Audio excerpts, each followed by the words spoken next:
Students नमस्कार। सो CA intermediate वाले मेरे प्यारे प्यारे बच्चों examinations are just round the corner.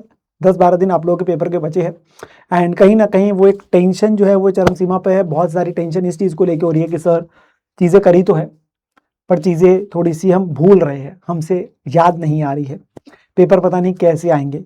कुछ बच्चे फर्स्ट टाइम पेपर देने जा रहे हैं, कुछ बच्चों का अपने पास में रिपीट अटेम्प्ट आ रहे हैं, नेक्स्ट अटेम्प्ट आ रहे हैं, ठीक है ना। पिछली बार क्लियर नहीं हुआ था किसी वजह से, ठीक है ना। So all those of things are हमारे माइंड में चल रही है, जिसको लेके हम कहीं ना कहीं अपने ऊपर ये डाउट कर रहे हैं कि हम इस बार पेपर दे पाएंगे कि नहीं दे पाएंगे अच्छे तरीके से, क्या हम इस बार क्लियर कर पाएंगे नहीं दे पाएंगे, बिकॉज हम कुछ जगहों पे लैक कर रहे हैं। तो बेटा मैं इन्हीं चीज़ों को लेकर ना कुछ बातें आप लोगों के साथ बात करने वाला हूँ। मैंने देखा है कि प्रिपरेशन के साथ साथ एक जो बच्चे को लास्ट के समय पे एक जो पुश चाहिए होता है पेपर देने के लिए, जो हमें माइंडसेट, जो हमारा एटीट्यूड लास्ट में रहना चाहिए, ठीक है ना, that is also very important. तो मैं उसी को लेकर आप लोगों के साथ यहाँ पे वीडियो के अंदर बात करने वाला हूँ, ठीक है ना। एंड मेरी बातों को ध्यान से सुनना, अंत तक सुनना, ताकि आप लोग एटलीस्ट अपना इस माइंडसेट के साथ बैठेंगे, इस एटीट्यूड के साथ होंगे कि यस सर पेपर दे के भी आना और बढ़िया भी होंगे, ठीक है ना। तो चलिए स्टार्ट करें जरा डिस्कशन को। यस सर स्टार्ट करते हैं। तो मेरे प्यारे बच्चों आप लोगों के देखिए पेपर जो है हमारे 1 तारीख से शुरू हो रहे हैं, हमारे पास अगस्त के बस लास्ट के कुछ दिन बचे हैं, ठीक है ना। जिसके अंदर में अगर मैं बोलूं आप अपने पास पेपर थे ना लास्ट 5 डेज पहले ना अपने पास किसके लिए निकाल दो, एडवांस अकाउंटिंग के लिए। ठीक है, आप करने को 4 दिन भी निकाल सकते हो, कोई बच्चा 6 दिन भी निकाल सकता है, बट मैं एक अप्रोप्रिएट बोल रहा हूँ आप 27 से 31 तक, जिसमें 27 तारीख को मैं आप लोगों के लिए मैराथन भी लेके आ रहा हूँ एडवांस अकाउंटिंग का, जहां पे मैं आप लोगों को चैप्टर कुछ एएस आप लोगों के साथ में डिस्कस करूंगा, ठीक है ना। एंड वो आप लोगों के लिए क्या हो जाएगा, पुश मिल जाएगा, स्टार्ट हो जाएगी आपकी तैयारी। एंड सो दैट आप अगले 4 दिन तैयारी करेंगे बढ़िया तरीके से, और फिर 1 तारीख को आप लोग अपने पास पेपर देके आएंगे बढ़िया बढ़िया। एंड इसके लिए मैं आप लोगों का लास्ट का 4 to 5 डेज का प्लानर क्या होने वाला है ना, वो पूरा आप लोगों को दूंगा। 1 या 2 दिन पहले आप लोगों को मेरी तरफ से वीडियो आ जाएगी, ठीक है ना, कि आप लोगों को लास्ट के 5 डेज में एडवांस अकाउंटिंग की तैयारी कैसे करनी है। वैसे आप लोगों के लिए पूरी प्ले लिस्ट वगैरह सब बनी हुई है, मैं वहां पे आप लोगों को सब बता दूंगा। नाउ कम्स जो बचा हुआ समय रह गया, हफ्ता रह गया ऑलमोस्ट, तो हम अपने पास में उन चीजों के अंदर में क्या क्या ध्यान दें। देखिए प्रिपरेशन का प्लान इफ आपका बना हुआ है आप उसको फॉलो करिए। आप लोगों ने जैसे भी डेज एलोकेट करके, आप जोन से भी आप ग्रुप 1 दे रहे हैं, सिर्फ ग्रुप 1 प्लस ग्रुप 2 दे रहे हैं, ओनली ग्रुप 2 हो सकता है कुछ बच्चे दे रहे हो, ठीक है ना। तो आप लोगों के अपने प्लान बने होंगे, हो सकता है आपने मॉक टेस्ट दिए हो सकता है आपने मॉक टेस्ट देने हो, बट मैं फिर भी बोलता हूँ एटलीस्ट बेयर मिनिमम 1 या 2 मॉक टेस्ट जरूर देना इन टोटलिटी। हर सब्जेक्ट का 1-1 देते बहुत अच्छी बात है, फिर तो कुछ हो भी चुके होंगे, नहीं दिए होंगे अब तक, कोई भी नहीं होगा, एटलीस्ट 1 या 2 मॉक टेस्ट कोई भी पेपर्स के जरूर देने की कोशिश करना है। एक तो वो बहुत जरूरी है ताकि आपको पता चल सके कि आप 3 घंटे में कितनी रिकॉलिंग हो रही है, कितनी चीजें आ रही है। देन कम्स प्रिपरेशन आप लोगों की अच्छी चल रही होगी, आई कैन एक्सपेक्ट, वो आपने प्लान से फॉलो भी कर रहे होंगे। बहुत सारा कंटेंट आप लोगों के लिए डल रहा है, बहुत सारी चीजें आप लोगों के पास अवेलेबल ऑलरेडी, आपके पास नोट्स वगैरह, इस चीज की किसी चीज की कमी नहीं है।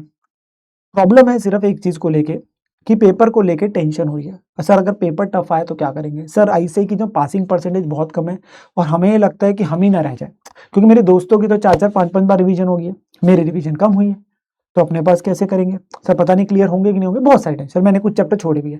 बेटा मेरी बात समझो, आई have seen many students through out my journey कि जिन्होंने मतलब मान के चलो मैं बोलता हूँ अकाउंट्स के अंदर में अमेलगमेशन चैप्टर छोड़ा हुआ है and they are chartered accountants. सच में आपके पास में I have seen, because important क्या है, पेपर को अगर आप स्ट्रेटेजाइज करो, पेपर 100 नंबर का है प्लस 14 नंबर के क्वेश्चन की चॉइस भी आ रही है आपके पास में, 4 नंबर के एक इंटरनल चॉइस भी आती है।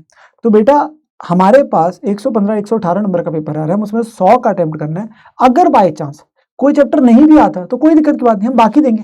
एटलीस्ट हम अगर 80 to 90 मार्क्स का भी अच्छे से अटेम्प्ट करके आते हैं, then we can secure 50 to 60 marks, ठीक है। तो हमें अपने पास वो चीज का अपने पास लेके चलना है कि अगर चैप्टर कोई नहीं भी आता, लास्ट मोमेंट पे हम किसी ऐसे चैप्टर को तो देखेंगे ही नहीं कि जो चैप्टर हमने छोड़ा हुआ है, सबसे पहली बात, ठीक है ना। दूसरी चीज, अगर पेपर टफ आया भी तो क्या हो गया, पूरे देश के लिए टफ है, मैं अपना 3 घंटे बैठ के आऊंगा। और ये देखा गया यार, लास्ट ईयर भी आपके पास लॉ का पेपर एक बार टफ आया था बहुत ज्यादा, कभी किसी टाइम में किसी का टफ आता, एफएम का आया था, तो इंस्टीट्यूट अपनी तरफ से बेटा ग्रेस मार्क्स भेज दिया। मैं फिर भी कहता हूँ ग्रेस मार्क्स छोड़ो, आपके लिए इंपॉर्टेंट क्या, उस टफ पेपर के अंदर भी ये एलिमेंट्स ढूंढना कौन से आसान वाले, हम उसमें एटलीस्ट 40 तक लेके जा सकते हैं। 2 क्वेश्चन टफ होंगे, 3 क्वेश्चन टफ होंगे, जो भी है, बट एटलीस्ट जितना आता होगा हम उतना करके आएंगे। हम 3 घंटे बैठ के आएंगे, उठ के नहीं आएंगे। पेपर जैसे मर्जी आए हम बैठ के आएंगे, जितना हमें आता होगा हम उतना करके आएंगे। कोई टॉपिक अगर छोड़ के भी आ रहा है कोई दिक्कत नहीं, जो आता होगा हम उसे करके आएंगे, ठीक है ना। एंड आपको एक जो माइंडसेट रखना है वो ये रखना है कि यार मेरे पास में इंस्टीट्यूट अगर कम परसेंटेज भी रिजल्ट की निकाल रहा है, मैं उनमें नहीं हूं कि जो रह जाएंगे, मैं उनमें होने वाला हूं जो निकल जाएंगे। बिकॉज इस फेज से इस मोमेंट पे सभी बच्चों को डर लग रहा है, देश के हर बच्चे को। सो अगर आप अपना माइंडसेट ये लेके चलोगे कि yes I will be one of them who is going to clear this attempt, वो आपने लेके चलना, रादर देन कि मैं ये लेके चलूँ यार मैं उनमें से होऊंगा कि मैं रह जाऊंगा। क्योंकि अगर आप ये लेके सोच रहे हो तो आपके मन में आप पहले ही अपनी जंग हार चुके हो लड़ने से पहले। और अगर आप ये सोच रहे हो कि सर मैं अटेम्प्ट ही छोड़ देता हूं, बेटा फिर तो फायदा ही नहीं है। बिकॉज ये वाली चीज आपके पास पेपर में, आपके पास मान के चलो ये चीज तो बाद में भी आएगी, जब जनवरी पेपर होंगे दिसंबर में जाके फिर से ये थॉट में आएगा। प्रेशर तो तब भी होगा, प्रेशर तब भी होगा यार। आप लोग अगर सीए फाउंडेशन रूट से आए हो तो सीए फाउंडेशन का भी तो प्रेशर झेला था ना। मुझे पता है इंटर का प्रेशर अलग, आई कैन अंडरस्टैंड भाई, मैं भी गो थ्रू किया। बट टेंशन होने से बेटा कभी कोई चीज बढ़िया नहीं हुई।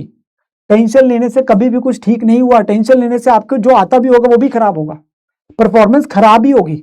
If you stay calm, if you stay compose, आप अपने पास यहां से अपने आप को शांत रखेंगे तो ही तो आप बेस्ट दे पाएंगे।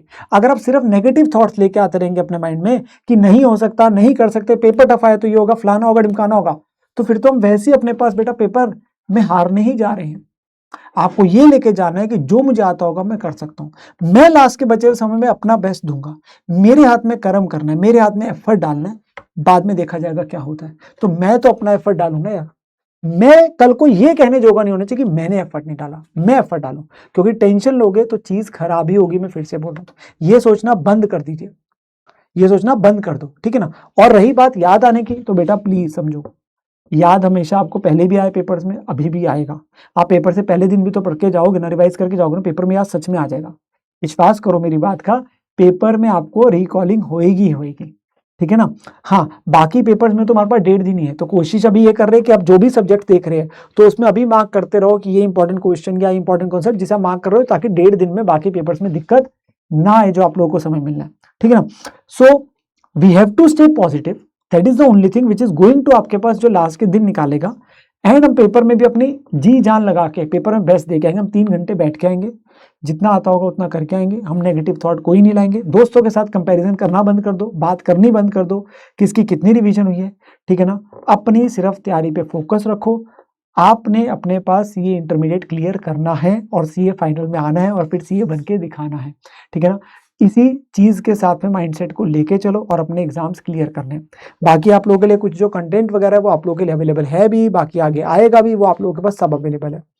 बट अगर यहां से सही होंगे तो हमारे पास बढ़िया चीज होगी, ठीक है ना। तो मुझे कमेंट के अंदर जरूर लिखेगा, we are going to clear September 26 examination. Because ये प्रॉमिस आप मेरे साथ कर रहे हैं, ये प्रॉमिस आप अपने आप से कर रहे हैं।